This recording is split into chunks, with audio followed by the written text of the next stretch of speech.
One of the newest attraction that we have here in Palo, Leyte is actually a residential garden turned into a beautiful and relaxing cafe. Known for its beautiful landscape at talaga namang peaceful environment. Ladies and gentlemen, who would have thought that the owner pala ng cafe na ito is really someone who is very empowered at eto talaga yung pinakaunang pangalan na ma-associate natin when we name like Palo, Leyte or Leyte, the province itself. We are very much honored to guest this person in our show. Kaya naman hindi ko na patatagalin to. Live here at SLL, Ma'am Matin Petilla. This is DJ Jaja and this is Stop, Look, and Listen.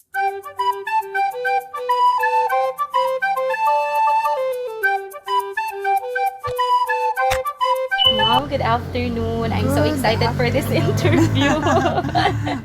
Okay, Ma'am, let's talk about your cafe right away kasi isa ito sa mga talagang pinupuntahan ngayon ng mga tao, no? It's a new attraction dito sa Palo because of its like beautiful landscape. It's so peaceful. So Very relaxing. very relaxing, Ma'am. Who would have thought that the owner of this cafe is you, Ma'am Natin? Okay, Ma'am, my question is, are you very hands-on? I am very hands-on. Whatever I'm doing, I am. And especially this one because it's something I love to do. Okay, ma'am. So, I see na iba-iba yung mga themes, ma'am, no, per area. So, paano natin na come out itong Na ganitong concept, theme, itong oo. concept, ma'am, ng cafe mo? Well, actually sa start, it was just this one, this gazebo. And then,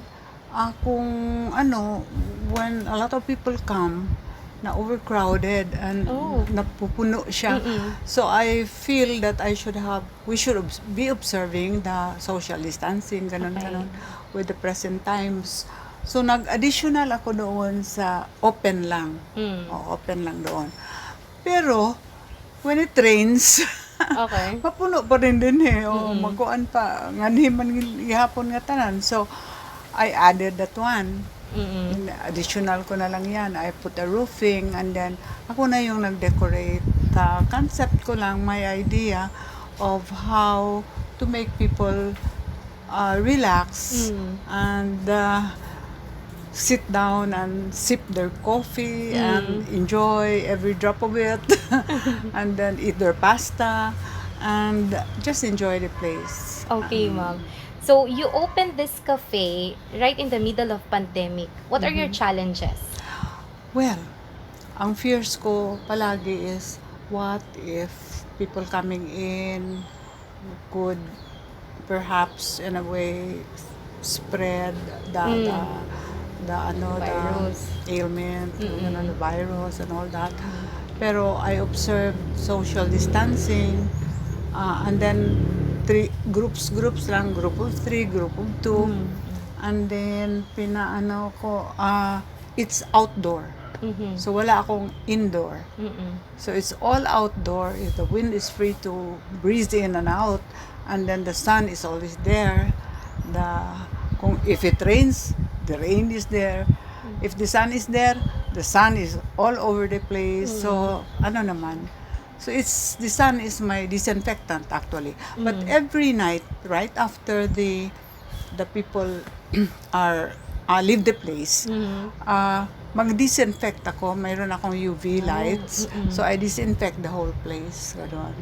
And ever so often, I laundry my pillows and my cushions and everything. Everything is clean, guaranteed clean. Ang isang it's outdoor. Okay. And so ang virus kasi ang COVID hindi masyado siyang sa outdoor because of the sun and because of the open man ang air. So, it's something different, ma'am, from the cafes na parang naglalabasan ngayon because it's like buildings and everything. Pero sa you, ma'am, it's like a residential garden, tama po? It's part of my residence. My house is over there, just a few steps away.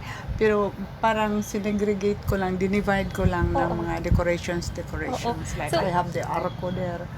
Then I have the gazebo, my Okay. private gazebo na. Mm. So parang there's a story in every place, Yes, ma'am. in the whole place. It's actually, ito, yung mga background, mga Instagrammable, pwedeng ma-post sa social media. The question here, ma'am, is, are you ready na itong lugar mo is going place para sa photo shoot for weddings or events, Oh something yes, like there that? are. They come already. Yung mga photo shoots ng weddings, birthdays. Just last week, I think, there was a photo shoot here for a wedding. Mm. So, I offer it free as long as they order. Yes, ma'am. So, was it difficult for you to decide, ma'am, to convert this area as like a cafe, knowing that it's really near your, ano? Yun na nga, yung ano ng mga bata at first, yung parang ano nila, is they sort of objected a little bit. Because mawawala raw yung privacy ko. Ano. I said no, because I have my own quarters there, the other side, and my kitchen is there. I go to my kitchen, I cook, and then the people stay on this side only, although they can take pictures on the other side. So, parang sabi ko, and then, if I need to come out and meet some of the guests, lalo na pag my friends are here, so some ask for me, so I come out. Pero it's not anything like obstructing my privacy. Okay. Speaking, you have mentioned, ma'am, that when you cook, so does it mean that you personally cook your menus? Yes, I cook my pasta, I cook Wow. my pizza, I cook my cookies and some of the cakes and pastries. But my coffee, I have a barista for my coffee. And it's good. Actually, it's something na ngayon ko lang din nalaman, ma'am. Oo. So, did you study for it or is it your passion? No, when I was newly married, I really loved to cook. I used to study cooking. I go and attend classes on cooking on any food that I like. And then I cook it at home for my kids. And parang love ko rin. But when I was in public service, when I started to be governor and all those positions I had, parang wala na akong time to cook. So wala na talaga akong time to cook. Very, very seldom could I cook my favorite, my children's favorites. So parang nawala rin for a time. And then here comes my retirement. Yeah. I thought. So I started looking back and getting all the recipes back, testing them, cooking again. And once you cook, you always cook. So parang gano'n na rin. I got back Okay. the love for it.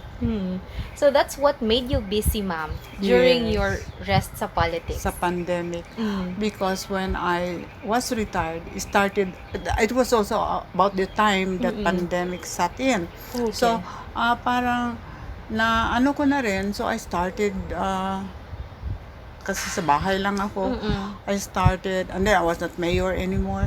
So I started to look into cooking. So I went into food deliveries. I cook the food. I call my friends. Would they like to taste? Would they like to order? And I got so many orders. So I delivered the food. And then I was on LifeWave. I started selling patches, LifeWave patches na stem cell patches. So yun, I went into that. I got a lot of clients and customers for that. And then yun, sometime last December, I said, I need something permanent. I need something really, really focus on doing a thing so I can also earn. Because I'm not earning anymore. So I thought of this cafe. Okay. I started it with this one. And then I have a container there. I made it into my coffee kitchen. And then, yun. And then, nag-improve. Additional naman ito, additional nito. And then, lami kong things that although through the years, nag-stack up lang sa bahay ko. Then I put them out. I changed my gate. And then, I think it was also, I call myself a late bloomer. Okay. Late bloomer talaga ako. Even in public service, I started very late. I could have started earlier had I known.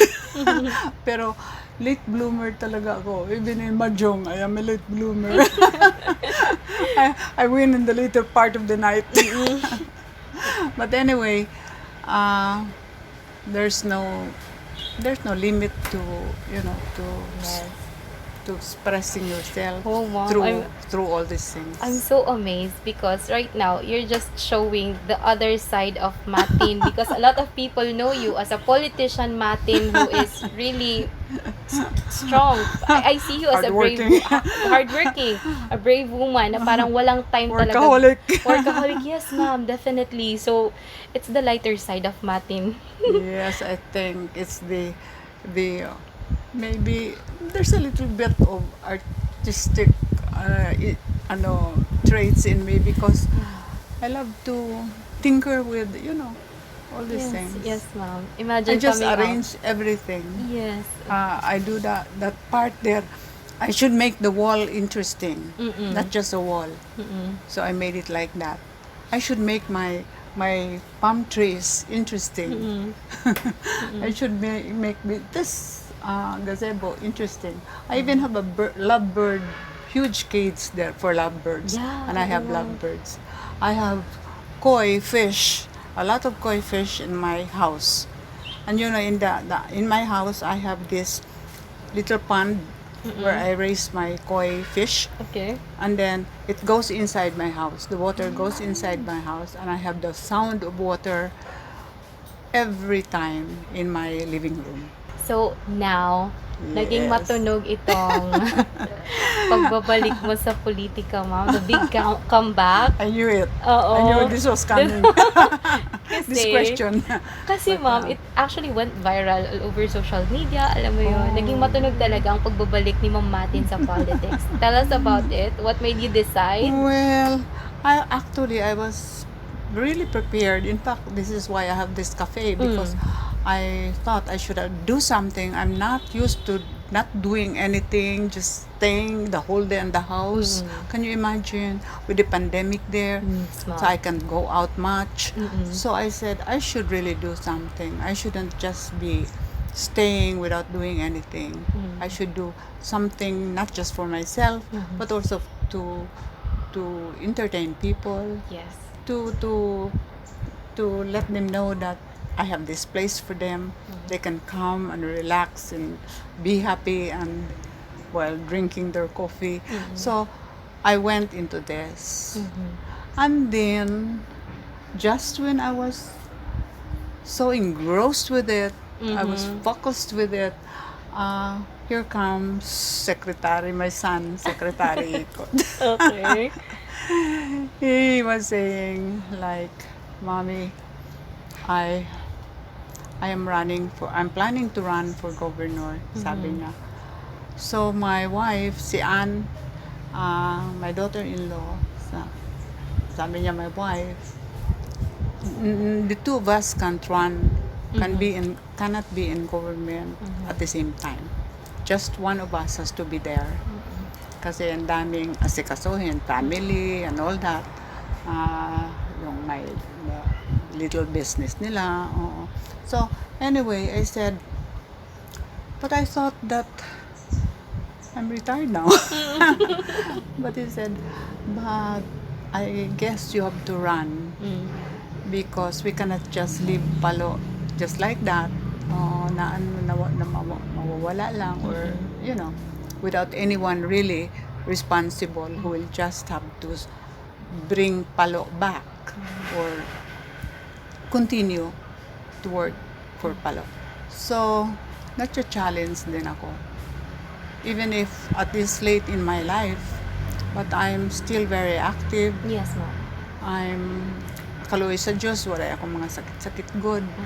And then, I said, well, I can go back until maybe somebody else can do all these things for Palo. Because, as I said, when Palo calls, I come running. With my coming back into service, I feel like I'm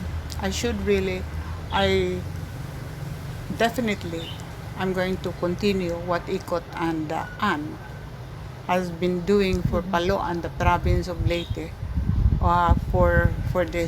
during the pandemic. So that is one challenge. Okay. And then, hopefully, mawala na yung pandemic. Yes, mga ma'am. later part siguro, Oo. mga maybe a year or two. Hopefully. And so I said, we'll just have to slowly go back to normal. So, sino na po ang mag-prepare ng pasta pag may year na ulit si That Ma'am is not my Matin? problem. Sabi ko, sino kaya ba? Baka, I'm trying to convince one of my daughters.